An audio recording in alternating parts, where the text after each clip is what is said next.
nomine Patris et Filii et Spiritus Sancti. Pada hari yang hampir bersamaan dirayakan dua hal bertentangan, yaitu arwah para kudus di surga dan satu lagi arwah yang gentayangan atau hantu. Yang pertama, perayaan arwah para kudus di surga adalah merayakan persekutuan para orang kudus di surga. Peringatan Hari Para Orang Kudus juga saudara-saudari kita yang telah meninggal dunia pada tanggal 1 dan 2 November. Perayaan Kristen All Saints Day setiap tanggal 1 November dan All Souls Day setiap tanggal 2 November. Tanggal 1 November disebut All Hallows, sehingga malam sebelumnya disebut All Hallows Eve, yang mengarahkan pandangan kita pada kehidupan kekal, bahwa hidup kita di dunia ini hanya sebentar dan hidup kita yang sesungguhnya adalah di surga kelak. Di sana kita akan berjumpa dengan para kudus dan saudara-saudari kita yang meninggal dalam Kristus. Berikutnya adalah perayaan Halloween, perayaan bagi hantu dan arwah yang bergentayangan. Banyak orang di dunia meluangkan waktu secara istimewa, bahkan membuang-buang tenaga, waktu dan uang untuk merayakannya dengan menghias rumah, membuat dekorasi dari labu, memasang boneka hantu, membeli aneka kostum, permen dan kue dan mengadakan pesta tertentu. Mengenai dua hal yang saling bertentangan namun di tanggal yang berdekatan ini, bagaimana sikap yang benar dalam menyikapinya? Pertama-tama perlu dipahami riwayat asal-usul dan makna dari masing-masing perayaan ini.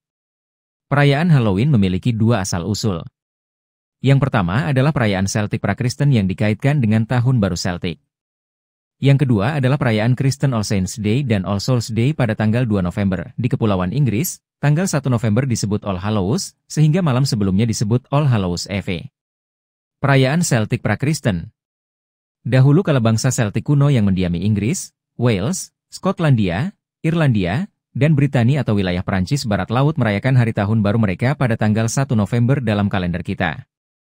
Sebelum berpindah agama menjadi Katolik, bangsa ini mempraktikkan agama pagan yang dikendalikan oleh golongan pendeta yang dikenal sebagai Druid.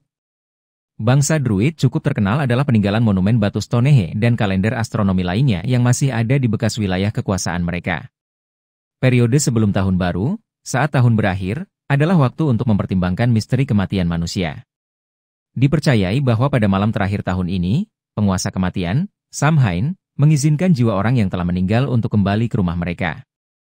Jiwa yang telah meninggal dalam dosa, dan dalam kepercayaan Celtic terkurung dalam tubuh binatang, dapat dilepaskan melalui pemberian kepada penguasa kematian, termasuk pengorbanan manusia. Dipercayai juga bahwa roh jahat, setan, hantu, penyihir juga bebas berkeliaran pada malam ini dan dapat ditenangkan dengan membuat pesta. Mereka juga akan meninggalkan Anda dan tidak mengganggu jika Anda berpakaian seperti mereka karena tampak seperti salah satu dari mereka. Keluarga juga akan memadamkan api perapian di rumah mereka pada malam ini untuk dinyalakan kembali dari api unggun tahun baru yang dibangun di puncak bukit, yang dimaksudkan untuk melambangkan pengusiran kegelapan dan kejahatan dengan datangnya tahun baru. Jack-o'-lantern sebagai sarana untuk menakut-nakuti kejahatan dan memberikan cahaya mungkin merupakan sisa dari adat istiadat ini. Ketika bangsa Romawi menaklukkan Galia yang sekarang adalah Prancis dan Inggris kecuali Skotlandia dan Irlandia pada abad sebelum dan sesudah Masehi, unsur-unsur berdarah dari praktik yang dilakukan bangsa Druid ini dilarang. Kembali ke masa sekarang, dalam beberapa dekade ini Halloween telah menjadi salah satu hari libur terbesar tahun ini di Amerika. Jumlah uang yang dihabiskan, dekorasi yang dipasang, dan perhatian keseluruhan yang diberikan kepadanya mulai merayap bahkan ke arah Natal. Jadi, dari mana datangnya pesta menakutkan tahunan ini?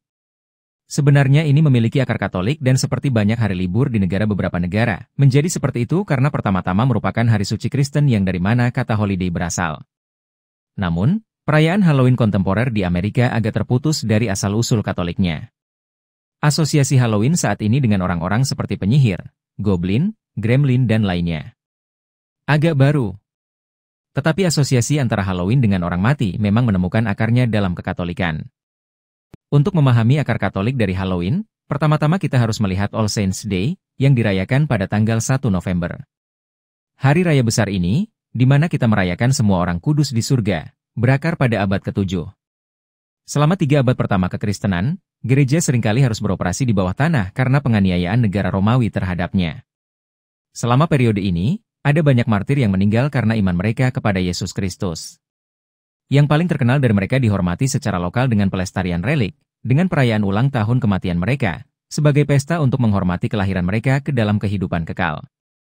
Seiring berjalannya waktu, keuskupan tetangga akan saling menghormati martir dan bahkan bertukar relik untuk penghormatan, seperti cara orang Kristen abad pertama menyimpan pakaian dan sapu tangan yang disentuh oleh Santo Paulus yang dituliskan pada Kisah Para Rasul 19:12.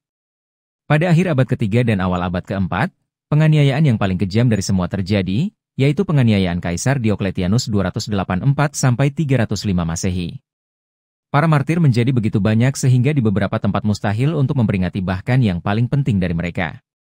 Kebutuhan akan perayaan bersama untuk semua martir menjadi jelas. Perayaan bersama ini menjadi kenyataan di beberapa tempat, tetapi pada berbagai tanggal, paling awal pada pertengahan abad keempat. Sejauh menyangkut praktik Romawi, diketahui bahwa pada tanggal 13 Mei 609 atau 610 Masehi, Paus Bonifasius IV menahbiskan Pantheon Romawi kuno sebagai kuil perawan terberkati dan semua martir. Dimulai dengan Gregorius III, 731–741, perayaan semua orang kudus diperingati di Gereja Santo Petrus pada tanggal 1 November. Gregorius IV, tahun 827 hingga 844 Masehi, memperluas perayaan ini ke seluruh gereja. Perayaan semua orang beriman berkembang lebih bertahap, pertama dengan perayaan monastik untuk orang yang telah meninggal pada tanggal 1 Oktober. Ini tampaknya pertama kali terjadi di Jerman pada tahun 900-an. Perlindungan Santo Odilio dari Cluny memperluas perayaan ini ke biara-biara lain, pertama-tama ke ordonya sendiri, kemudian ke Benediktin dan yang lainnya, dari sana perayaan ini menyebar ke keuskupan-keuskupan, termasuk Roma. Baru pada tahun 1915 hak istimewa khusus 3 misa diberikan kepada semua imam oleh Paus Benediktus XV. Halloween pada masa Kristen. Jadi bagaimana dengan Halloween? Seperti halnya hari raya besar gereja lainnya, perayaan dimulai pada malam atau malam peringatan hari itu seperti malam Natal. Jadi, Halloween hanyalah malam menjelang hari semua orang kudus. Faktanya, dari sinilah kita mendapatkan namanya. Nama Halloween berasal dari All Hallows Eve, di mana Hallows adalah istilah Inggris kuno untuk para santo. Jadi, Halloween pada awalnya merupakan awal dari perayaan semua orang kudus dan, seperti halnya perayaan Katolik lainnya, dimaksudkan sebagai pesta besar dan suci yang berpuncak pada ibadah dalam misa. Apa yang kita lihat hari ini sangat berbeda dari tujuan awal perayaan ini. Sebagai umat Katolik, kita harus merayakan Halloween tetapi berusaha untuk mengembalikannya ke tujuan yang baik. Peringatan orang beriman yang meninggal atau Hari Raya Arwah diadakan setelah Hari Raya Arwah pada tanggal 2 November dan melanjutkan perayaan untuk semua orang yang telah meninggal dunia. Sementara pada Hari Raya Arwah kita mengenang mereka yang berada di surga, pada Hari Raya Arwah, kita mengenang mereka yang berada di api penyucian dan berdoa bagi mereka. Perayaan khusus ini muncul dari gerakan monastik. Secara khusus, asal-usulnya dapat ditelusuri ke biara Cluny pada tahun 998 Masehi, yang darinya perayaan ini menyebar ke seluruh gereja. Namun, praktik berdoa bagi orang mati sudah ada sejak awal kekristenan dan bahkan dibuktikan dalam Perjanjian Lama, lihat 2 Makabe 12:42–46. Pada Hari Raya Arwah, kita mengenang mereka yang telah meninggalkan kehidupan ini dengan tanda iman tetapi belum sepenuhnya disucikan dari dosa dan, dengan demikian, masuk surga. Semua jiwa di api penyucian akan pergi ke surga setelah pemurnian dan persiapan terakhir mereka. Doa-doa kita dapat membantu mereka dalam keadaan sementara ini. Entah bagaimana awalnya, di abad ke-20 orang mulai gemar merayakan Halloween dan bahkan juga sudah mulai merambah ke seluruh dunia. Konon, saat itu mereka yang tidak merayakan All Saints' Day ingin menjadikan perayaan tersebut sebagai perayaan umum, yang tidak berbau Kristen, makanya diubah menjadi Halloween. Yang jelas, merayakan Halloween sebenarnya merupakan suatu tragedi. Walaupun sering dikemas dengan atraksi-atraksi menarik, Halloween dirayakan baik oleh anak-anak, orang muda maupun dewasa. Anak-anak memakai kostum yang bervariasi, umumnya dengan dandanan yang maksudnya untuk terlihat seram seperti tengkorak, bajak laut, vampire atau Dracula. Tapi ada juga yang memakai kostum tokoh-tokoh kartun atau superhero seperti Spider-Man, Deadpool dan lainnya. Mereka lalu berkeliling dari rumah ke rumah di sore hari, sambil berseru, trick or treat, lalu umumnya si pemilik rumah memilih, treat, dengan memberi mereka coklat atau permen. Dan biasanya di akhir perjalanan keliling itu, akhirnya anak-anak mengumpulkan sekantong plastik penuh isi permen dan coklat. Mungkin terlihat lucu dan seru, tetapi sesungguhnya memprihatinkan. Mungkin tak banyak dari mereka yang teringat untuk merayakan makna hari itu yang sesungguhnya, yaitu kita merayakan persekutuan para orang kudus di surga. Peringatan Hari Para Orang Kudus juga saudara-saudari kita yang telah meninggal dunia pada tanggal 1 dan 2 November seharusnya mengarahkan pandangan kita pada kehidupan kekal, bahwa hidup kita di dunia ini hanya sebentar dan hidup kita yang sesungguhnya adalah di surga kelak. Di sana kita akan berjumpa dengan para kudus dan saudara-saudari kita yang meninggal dalam Kristus.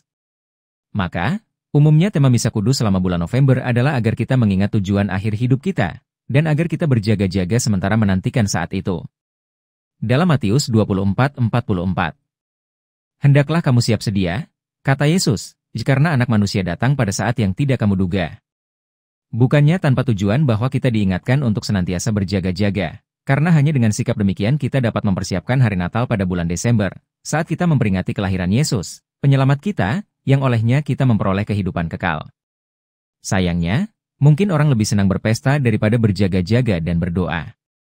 Melalui Halloween, sepertinya hantu dikemas menjadi sesuatu yang imut, lucu, dan keren.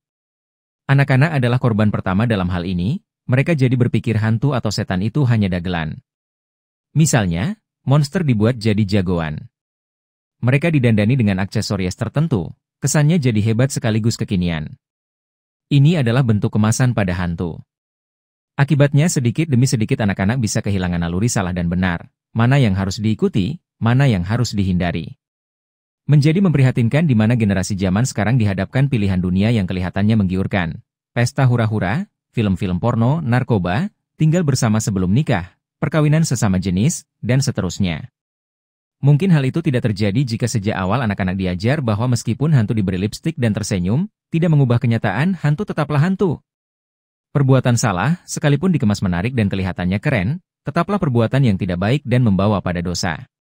Perayaan Halloween yang lebih disukai daripada perayaan Orang Kudus sebenarnya menggambarkan penurunan hasrat untuk belajar dari para orang kudus. Ucapan Paus Yohanes Paulus II tentang dunia sekarang ini. Dan sesungguhnya ini terlihat juga dalam perayaan Halloween, walaupun mungkin bagi kita tidak masuk akal, bagaimana sampai orang lebih tertarik merayakan kematian daripada kehidupan kekal. Diperlukan usaha lebih keras untuk mempromosikan budaya kehidupan, culture of life. Di Amerika, culture of death kelihatan semakin nyata bukan saja dari pesta Halloween, tetapi juga dari realita masyarakat. Angka aborsi yang tinggi karena dilegalkan pemerintah, juga promosi penggunaan alat kontrasepsi bahkan terhadap anak-anak remaja. Betapa besar peran orang tua zaman sekarang, sebab mereka memiliki tanggung jawab mendidik anak-anak agar tidak terjatuh dalam culture of death itu. Jangan sampai Halloween mengaburkan makna peringatan di awal bulan November ini. Mari kita memperingati Hari Para Orang Kudus dan Hari Arwah dengan sikap yang hormat. Peringatan ini harusnya membuat kita menyadari bahwa hidup kita di dunia yang sementara, dan kita semua berjuang untuk menuju ke surga. Kita melihat kepada mereka yang terlebih dahulu sampai di sana, dan memohon doa pada Tuhan agar suatu hari kita pun berjumpa dengan mereka dalam kehidupan kekal. Kita mendoakan mereka yang masih dalam masa pemurnian di api penyucian, agar mereka dapat segera bergabung dalam kebahagiaan surgawi. Dan pada akhirnya, kita diingatkan untuk selalu bertumbuh di dalam iman dan pengharapan akan kehidupan kekal, yang dijanjikan bagi kita semua yang percaya kepada Allah di dalam nama Tuhan Yesus Kristus. Tujuan kita yang terakhir adalah untuk bergabung bersama para kudus di surga dalam memuji dan menyembah Tuhan. Sementara menunggu saat yang indah itu, mari kita melihat teladan hidup para kudus. Satu kalimat yang perlu kita ingat tentang hidup mereka adalah, mereka menjadi kudus karena mengasihi, para kudus di surga, doakanlah kami agar lebih dapat mengasihi Tuhan dan sesama kami. Dan pada akhirnya, kita diingatkan untuk selalu bertumbuh di dalam iman dan pengharapan akan kehidupan kekal, yang dijanjikan bagi kita semua yang percaya kepada Allah di dalam nama Yesus Kristus.